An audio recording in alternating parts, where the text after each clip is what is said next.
Hey guys, what is going on? It is yours truly, the real Sakurai, and today I wanted to do something different. Of course, as you can probably tell, we're going to do a Marvel reaction, but this time, we're gonna do even more research than the last time. But I have to tell y'all something because of the fact that this YouTuber named ComicsExplained only did one of one video of explaining the whole thing behind Infinity Wars in the comic, based on the comic. There was very little that we can go on because he only did like part 1 of 8, and it's been years since he's done that. So, but anyway, we're not gonna worry about that. Today we're gonna do one of his other ones, and this one is going to be about the Infinity Gauntlet. And apparently, I do believe he's completed this one. That this is also one of 8, and this one is Infinity Gauntlet Part 1 of 8, God. Now, I don't know much about the Infinity Gauntlet, so this is going to be something new for us. So without further ado, let's get into this video and do some even more research. All right, let's go.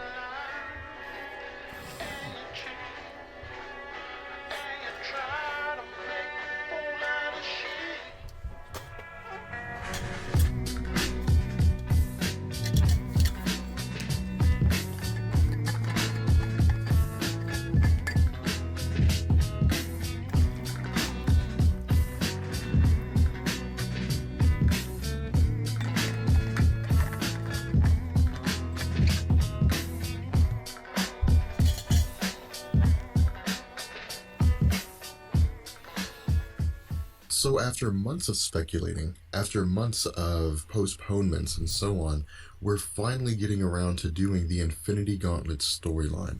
And I am so incredibly excited to bring this storyline to you guys, because I would consider this to be one of the absolute greatest stories to have ever been told in the history of Marvel Comics. And most comic book readers, in terms of Marvel, or even some people who read both DC and Marvel, would rate this as quite possibly one of the top 5 storylines that anybody needs to read who's interested in getting into Marvel. And there's a couple reasons for this.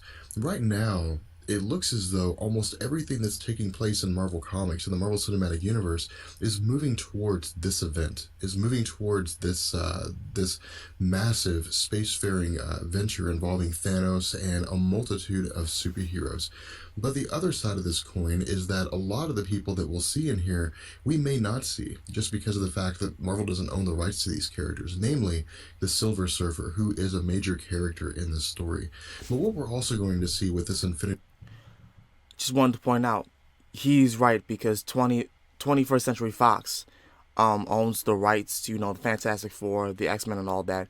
However, as I'm recording this video, it's been confirmed that Disney and Marvel just almost it's been confirmed that reportedly Disney and Marvel just bought back the rights to use the Fantastic Four and the X-Men, so they can do more movies, or do more with them. So get hyped about that, because I just found that out last night. Back to the video. Gauntlet event is that we're going to follow 2 stories. The first is going to be a story involving Silver Surfer, a story involving his arrival up to the point when he meets Doctor Strange. And the other one is going to involve the stories of Jake and Ralph and Bambi Long. And we'll get into them later on when we discuss what it is their characters have to do with this Infinity Gauntlet event. But what we see as the story begins to open up is that Doctor Strange is within his Arcanum. That he's simply just going about his normal day. Look at him looking all dapper. He's reading some kind of medical journal, that he's simply going over whatever it is that he needs to read here. And this seems to be par for the course when it comes to Doctor Strange. And this is just designed to introduce us to a normal day, to a peaceful day, where there's really nothing happening. But what we see is that there's some kind of smash, some kind of a crash or loud explosion in another room. And Doctor Strange immediately thinks that somebody's breaking into his home, that somebody's trying to steal his artifacts. But when he arrives in the next room, what he sees is that the Silver Oh Surfer is no. appears to be unconscious in his living room. The Silver Surfer is exhausted and, for the most part, muttering to himself, saying things like he needs to reach Doctor Strange, that he must reach Strange. And what we see is that Doctor Strange and Wong help Silver Surfer to the sofa, and Doctor Strange tells him that he has reached him, that he has reached Doctor Strange. And Silver Surfer says that he came to warn him, came to give him a warning of a grave threat, and that the arrival could could herald the end of the universe, and that this person is Thanos, that Thanos is coming. From here, we switched to Silver Surfer giving us a backstory on what it was that happened here, and all Silver Surfer is really doing here is explaining to us the events that led up to the Thanos quest and the events that took place between the Thanos quest and the Infinity Gauntlet storyline. And what Silver Surfer tells us here is that, of course, Thanos had been tasked with eliminating half the life in the universe by Mistress Death, which was the reason why he had gone on the quest of gaining the Infinity Gems in the first place, so that he could achieve this task, he could perform this task without it taking several lifetimes. He could perform the task quite quickly and do it in such a way that it would satisfy the desire of Mistress Death. And what we see Silver Surfer telling us here is that this is something, this Infinity Gauntlet that Thanos is in possession of, is something that could destroy all of reality. It could end the entire universe. And so something has to be done here. That because Thanos has been ordered to end half the life in the universe, that forces need to be gathered, that the superheroes need to do something. Otherwise, everything could come to an end. From here, we switch to the perspective of Thanos and Mephisto on some unknown planet. And we have previously talked about Mephisto. We've mentioned Mephisto. And again, we're not going to go too in-depth into his character here, but Mephisto is a cosmic entity for the most part, an abstract of kinds. He's not necessarily as powerful as Franklin Richards, for example, but he is a very powerful character in his own right. But given the fact that Thanos currently has the Infinity Gauntlet, Mephisto really has no power that even begins to compare to anything Thanos is capable of.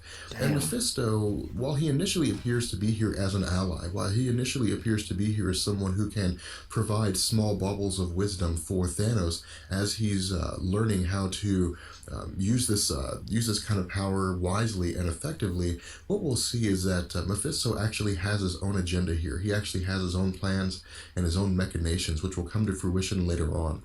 And what we see is that Thanos is really talking to himself more so than he's talking to Mephisto, but he says that when he initially went on the quest, when he initially started this journey of gathering the Infinity Gems, that once the Infinity Gems were gathered, he felt as though he'd have a million questions, that he would spend more time pondering how to use this power than actually using it. And he says that now he only really has one question. He says the question is, how does he use such power? What does he do with such incredible power? And he answers his own question by saying that, quite simply, he can do anything he wants to because he is absolutely omnipotent. Oh He God. says that, for the most part, if anything happens that displeases him, if an event takes place that he doesn't like, he can simply undo it. That he's completely incapable of error. That anything he wants is his will. And because it's his will, anything can happen. He really presents himself here as a god within the universe. And what I would like you guys to take a very particular note of here is that Thanos is demonstrating incredible arrogance. Thanos has come across the Infinity Gauntlet and believes himself to be absolute, believes his power to be absolutely incredible, and that no one can oppose him within the universe. And this will become very important, especially when we get towards the end of the Infinity Gauntlet storyline. But what we see is Silver Surfer commenting on this. Silver Surfer is saying that Thanos was too arrogant to be anyone's servant, to be anyone's thrall. And so what we see is that Mephisto and Thanos transition back to the lair of Mistress Death. And we see that Thanos, as he approaches Mistress Death, begins to demonstrate to her, or begins to tell her that he cares for her, that he loves her, that in the end, all this was done for her love, for her affection, and that what he wants to see here is that she express that affection towards him, that she do something, she say something to indicate his presence. But all we see from Mistress Death at this point is that she spurns Thanos, is that she turns Thanos away, that she doesn't return the affection that Thanos demonstrates towards her. Now, from here, we switch to the story of Jake Miller, Ralph, and Bambi Long. And what we see here is that these individuals appear to simply just be in the city. There's really no context given to them. They're at a bar and they're simply just kind of roaming around or maybe heading back home. And perhaps they were involved in some kind of bank robber, or they're criminals of some kind or something like that. But what we see is that as these individuals are traveling to their next location, whatever that next location happens to be, that they end up driving off a cliff. They end up driving to their deaths. It's explained to us by whoever this narrator is that they don't survive the fall. And from here, we switch back to the story of the Silver Surfer. And what the Silver Surfer is telling us here is that during the time in which Thanos had gained the Infinity Gems, and between the current moment when he is with Doctor Strange, that he and Drax the Destroyer had attempted to stop Thanos. They did the best they could to thwart Thanos, but Thanos had demonstrated his power to them, and they were completely helpless against him. There was absolutely nothing they could do to stop him, as he was warping all facets of reality, time, space, the mind, and so on. And so what we see is that Thanos strips their spiritual essence from their bodies and casts them into the soul gem, into the spiritual world. From here, we see that Silver Surfer says he encountered someone named Adam Warlock, and that Adam Warlock appeared to be the leader of the spiritual realm. Now, this is the first time that Silver Surfer has ever actually come across Adam Warlock. And this is the reason why, as we know who Adam Warlock is, the Silver Surfer doesn't. And so for him, he doesn't know what kind of power that Adam Warlock possesses. He doesn't know the role that Adam Warlock possesses or plays within the Marvel Universe. And so what Silver Surfer tells us here is that Adam Warlock casts a spell or uses his abilities to eject the souls of the Silver Surfer and Drax the Destroyer back into the physical world, where they have returned to their normal bodies. And what Silver Surfer tells us again is that he immediately went on a quest to travel to the planet Earth and to speak with Doctor Strange. And that the reason why this was so important was because, one, the power and the role that Thanos has been assigned by Mistress Death using the Infinity Gauntlet, and two, because of the fact that Silver Surfer doesn't know how much time has passed here.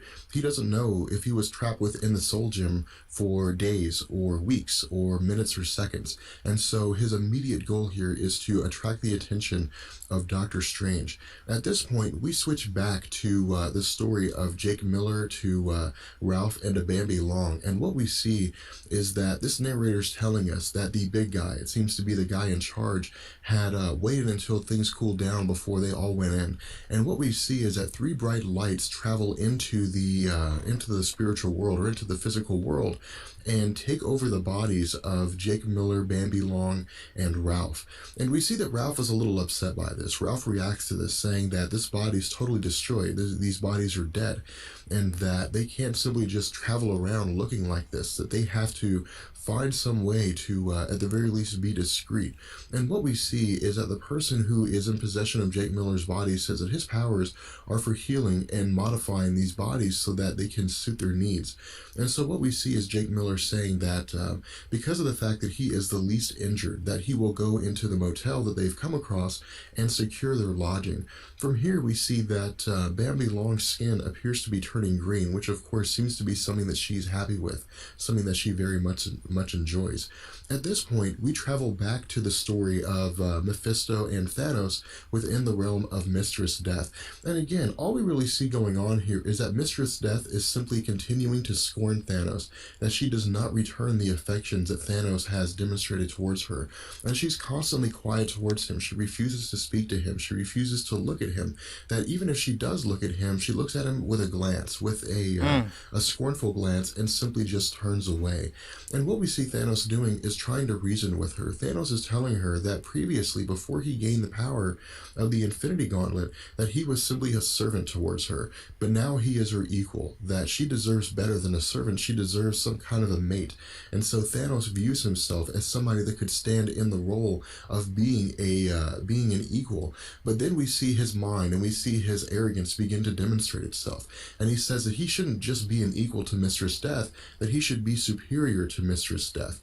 But what we see is that one of the servants of Mistress Death says that Thanos is in possession of power that is so much higher than what she has, that she is no longer anything in terms of a mate, that if she returned a romantic interest in him, she would be more of a love slave than anything else, because he could force her to do anything.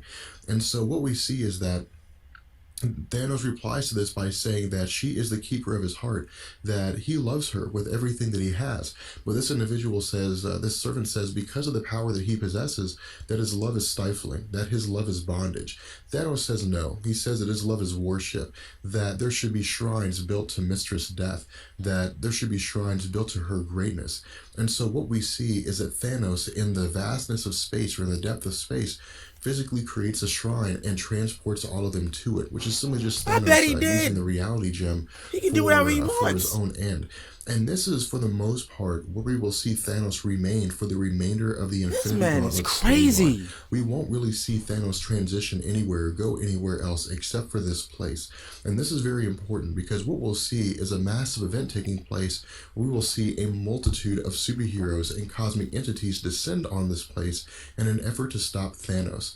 And what we see here is that Thanos tells Mistress Death he has created this place for her. Now, this place is designed for his adoration of her. It is a shrine to be built to the beauty of what he perceives to be the idea of death.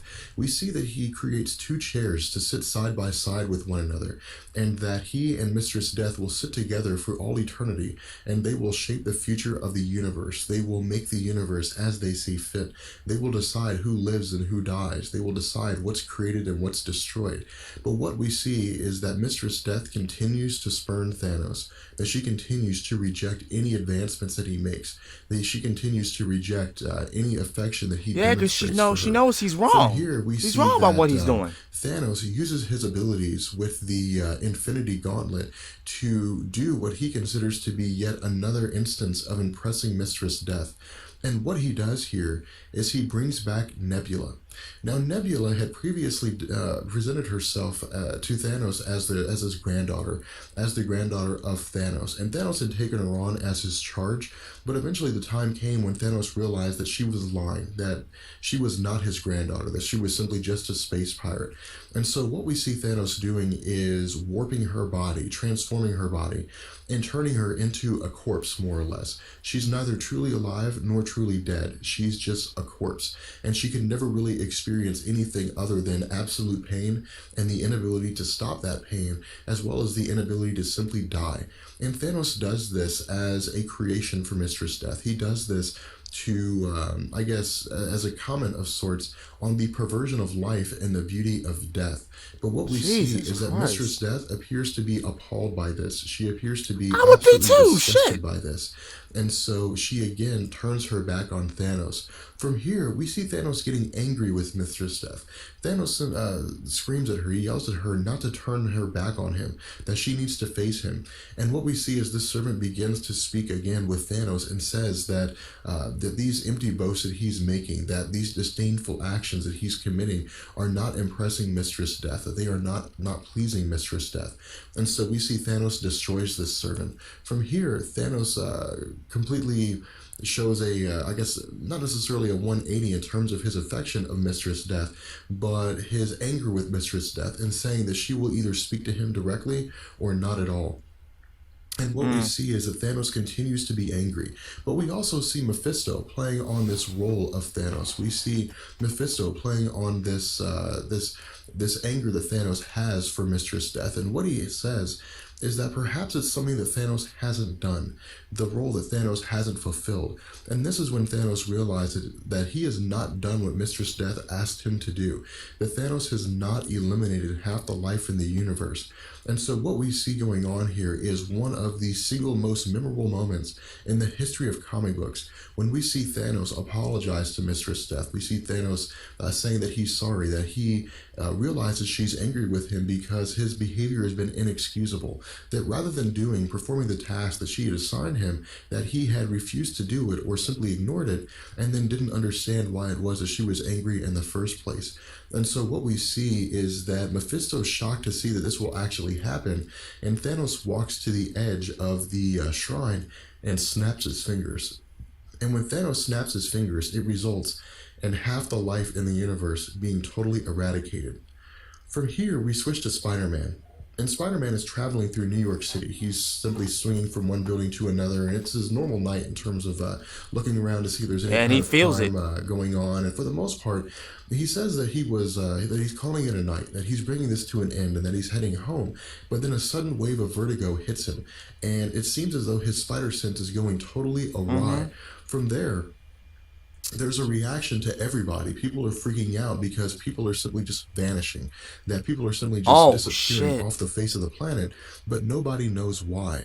And what we see here is that Spider-Man begins to freak out. Spider-Man understands what it is that's taking place, that people are simply vanishing, that people are simply disappearing, that no one knows where they're disappearing to. And his fear here is that Mary Jane may be one of these individuals who have vanished. And so what we see is Spider-Man flying off, or swinging off, to get back to his apartment so that he can find out whether or not Mary Jane is safe. From here, we transition to Captain America. And Captain America is within the Avengers headquarters. And of course, he's going about his normal routine again of just verifying that the premises is safe, making sure that everything's okay. And for the most part, it doesn't really seem as though anything too major is happening. We see that Hawkeye, along with Siri, are handing Captain America some documents talking about various things that are taking place in the world at the moment. But then we see that mid-conversation that Cersei and Hawkeye vanish. They just totally disappear. And Captain America could absolutely do nothing to stop this. He was terrified. He was horrified because for him, he knew that whatever force was at work here, that whatever had happened that had done this, that had forced these superheroes to disappear, was far beyond anything that he was capable of stopping. And so he knew that this was going to turn into something big. This was going to turn into Holy something massive, something that could possibly be a threat to the universe as a whole. From here, we switch to Nick Fury. And Nick Fury is within the S.H.I.E.L.D. helicarrier. And what we see Nick Fury doing is simply going over documentation, going over the information that's been given to him about how half the Earth population has simply just vanished. That there's nothing, as far as their investigations and S.H.I.E.L.D. goes, that indicates what could possibly happen here. There are no mutants that have any sort of power that could do this as far as they understand, or even if they do have that kind of power, that they haven't exercised it. There's really nothing going on here in terms of any energy projections that they've demonstrated coming from the planet Earth that would explain why it is that half of the life on the planet has simply just vanished. From here, we see this comic beginning to come to a close, and what we see is that we touch back with Ralph, Bambi Long, and Jake Miller. And what we see is that Ralph and Bambi Long are simply just within the hotel room. That Ralph is commenting that he likes being back in the physical world, that he likes returning here. And Bambi is simply just getting used to her having her physical body.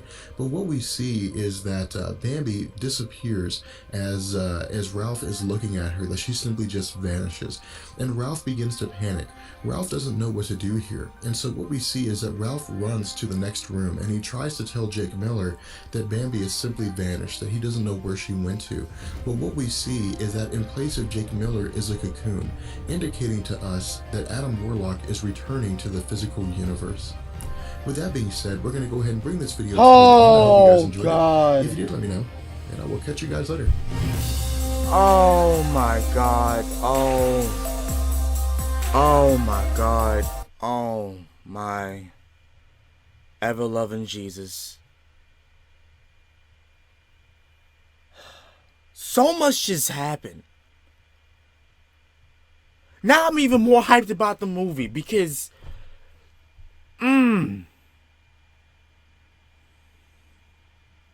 The whole thing with the Silver Surfer. The whole thing was with Thanos just snapping his fingers, and half the population on Earth is just, it's not even the fact that they're dead, they're just gone. Nobody's dead, they just vanished. This makes me want to do part 2, and I can't wait to do it. So you guys, I hope you guys enjoyed this video. Please, if you did enjoy it, please make sure to like, comment, and subscribe. If you are a proud member of the Sakurai clan, let me know in the comments below, what do you think about Thanos? Because honestly, in my opinion, this man is OP strong. And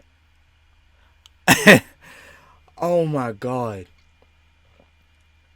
the way he was acting more like Lucifer, because the fact that he knew he was strong and he was arrogant with it, and the fact that he ignorantly brought back the dead to just try to appease Lady Death, and I'm just like, yo, she doesn't like you.